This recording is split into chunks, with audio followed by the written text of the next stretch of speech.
Hi friends, అందరూ ఎలా ఉన్నారండి? అందరూ బాగుండాలని నేనైతే మనస్ఫూర్తిగా కోరుకుంటున్నాను ఫ్రెండ్స్. ఈరోజు వీడియో వచ్చేసి పనసపండు చూడండి, చట్నీ ముగ్గిపోయింది. చూసారు కదా, చట్నీ పండిన పండు అయితే ఇలాగ పగిలిపోతుంది. చూసారు కదా, పనసపండు చాలా బాగా ముగ్గిపోయిందండి. అయితే కోసేశారు. కోస్తే కనుక ఇప్పుడైతే మనం అయితే తొనలు తీయడానికి అయితే కోస్తున్నాము. చాకుతో కొయ్యాలి. అయితే ముందుగా మంచి నూనె చేతులకు రాసుకోవాలండి. చేతులకు రాసుకున్నప్పుడు కొయ్యాలి, అయితే జిగురంతా చేతికి అంటుకుపోతుంది. ఇలా కోసిన తర్వాత కొంచెం మంచి నూనె అంతా కూడా వేయాలండి. 4 పక్కలు 4 ముక్కల కింద కోస్తే కనుక అప్పుడు తొనలు మనకి ఈజీగా వస్తాయి. కోస్తుంటే సువాసన చాలా బాగా వస్తుందండి, స్వీట్గా వస్తుంది. పనసపండు చాలా బాగా ముగ్గిపోయింది. ఇంకొని చూసారు కదా, ఇప్పుడైతే మా ఆయన గారు అయితే కోస్తున్నారో చూడండి ఫ్రెండ్స్. వీడియో అక్కడ స్కిప్ చేయకోకుండా చూడండి.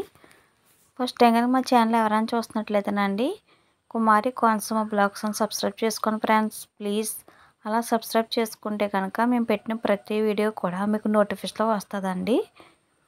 ఇంకోండి ఫ్రెండ్స్, చూసారు కదా ఎంత బాగా ముగ్గిపోయిందో. ముగ్గిపోయి పడిపోయింది అన్నమాట. అందుకని కాయ అంతా మట్టి అయిపోయింది. ఇదిగోండి, మంచి నూనె అయితే ఇలా అప్లై చేసేసుకోవాలి చేతులకి. అలా రాసుకుని అప్పుడు కోస్తే కనుక తొనలు చాలా ఈజీగా వస్తాయి. జిగురు అస్సలు అంటుకోతుంది చేతికి. ఇలా కోసినాక కొంచెం మంచి నూనె వేసి ఇంకోండి ఇలా తీయాలి. ఇలా తీస్తే ఒక తొనలు చూడండి మీకు చూపిస్తాము.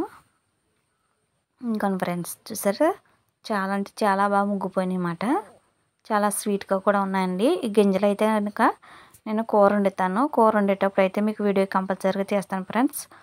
అప్పుడు వీడియో కూడా నేను అప్లోడ్ చేస్తానండి.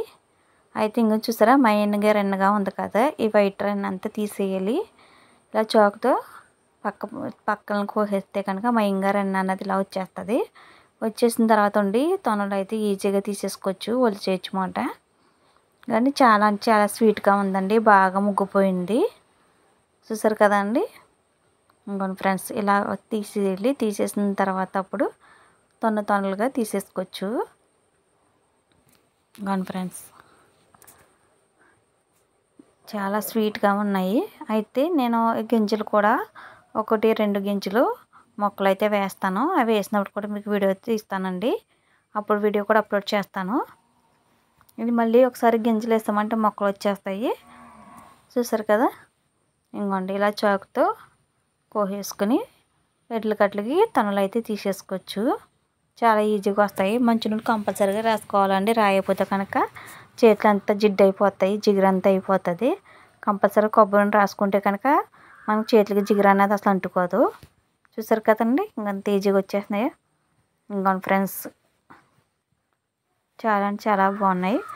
ఈ వీడియో కనుక మీకు నచ్చినట్లయితే లైక్ చేయండి, షేర్ చేయండి, ప్లీజ్ సబ్స్క్రైబ్ చేసుకోండి.